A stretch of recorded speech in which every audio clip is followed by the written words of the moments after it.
Scraplift Saturday on the TRD blog. Today we are scraplifting Caroline. You can see up here the layout that that I chose of Caroline's to scraplift.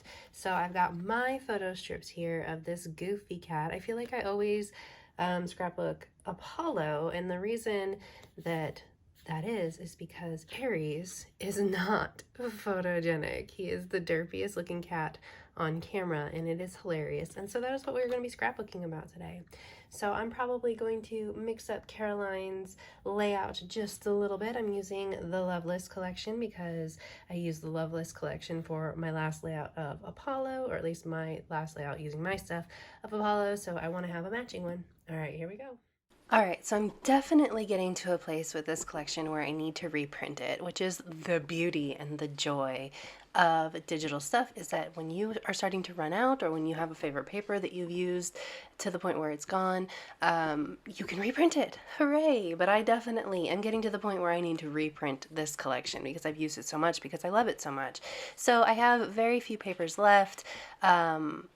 I know it looks like a lot, but a lot of those are either solids or they are traveler's notebook signatures. So because I have very few papers left, I'm just making work what I have. And so I have these two papers that I'm going to use. Actually, one is a traveler. Well, they might both be traveler's notebook signatures. I know the stripy one is a traveler's notebook signature. Obviously, I've printed both of those out at traveler's notebook size, so they are not the 5 inches that they need to be to fit into the Life Crafted album size outside of the pockets. So I extended both of those pages with that blue paper strip on the inside. I'm sorry that I'm a little off here. I will fix it in just a second. I've extended both of those pages with the blue paper strips, and then I took one of the Traveler's Notebook signatures that had a large grid pattern. I cut the top off of it and used the grid pattern underneath my photos for the journaling spot that I need for Caroline's layout, to replicate Caroline's layout. So that's where I'm starting. This is pretty much where it diverges from Caroline's layout. And also I did it backwards, if you notice too.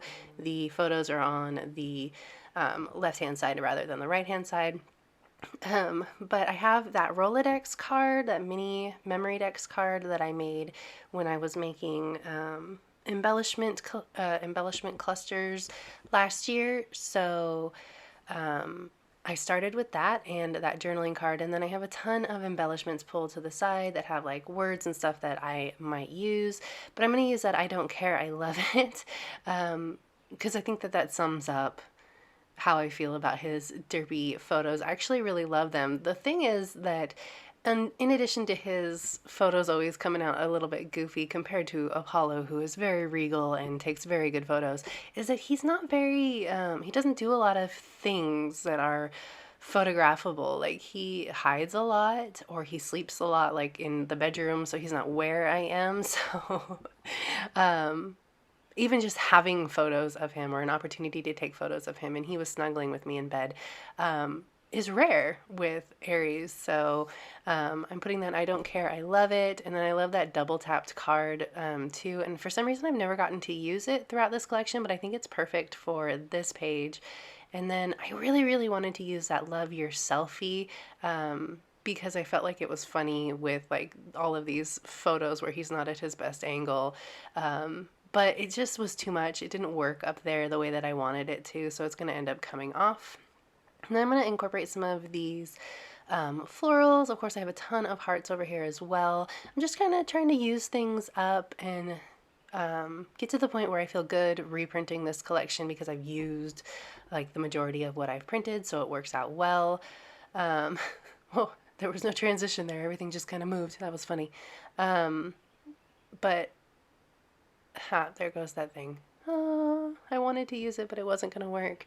I love how easy this page came together because of that Rolodex card, though. Like, if I can, memory dex card, I should say, if I can, like, suggest one thing, when you are wanting to create but you don't want to make a page, or you don't have something to scrapbook that's inspiring you or whatever, just sit down and make embellishment clusters. Choose one collection and just make yourself a bunch of embellishment clusters that you can stick in your collection, so that later when you are feeling inspired to scrapbook, you have all of these embellishments that just like work. Sometimes it can be annoying, like I've done a couple videos lately with my rooted collection where I had to take things apart, but most of the time it just works out really well. So the last thing that I'm going to do, and what the main focus of the teaching portion of this video is going to be, is little things make, or little details make a big impact. So I'm bringing in some little details, even though that kitten from Inner Creativity Shop is kind of large. I'm going to call it a little detail. I'm going to bring in 3 different textures with those embellishments. One is this paper clip from Citrus Swiss Happy Heart collection. I'm going to move it down a little bit. 1 second. It brings in a metal texture like a rose gold, which is really awesome for this page.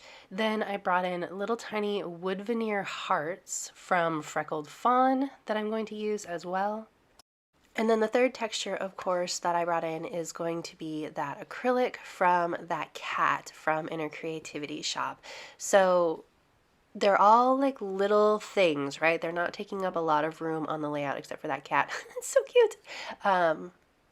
They're not taking up a lot of room on the layout, but they bring a dimension and texture to the layout just through these little bits and pieces that you can't really achieve with just paper. I obviously have that like holographic foil printed sticker that was bringing in a little bit of texture, but if you're working with printables or just, you know, paper collections and you have like basically die cuts and papers and stickers, if you're working with those kind of things and you're feeling like your page is falling a little bit flat, just bring in little tiny things that are just a little bit of texture. You can do that with sequins, you can do it with little wood veneer, you can do it with puffy stickers. Just always bring in a little bit more texture and it will really bring your page together.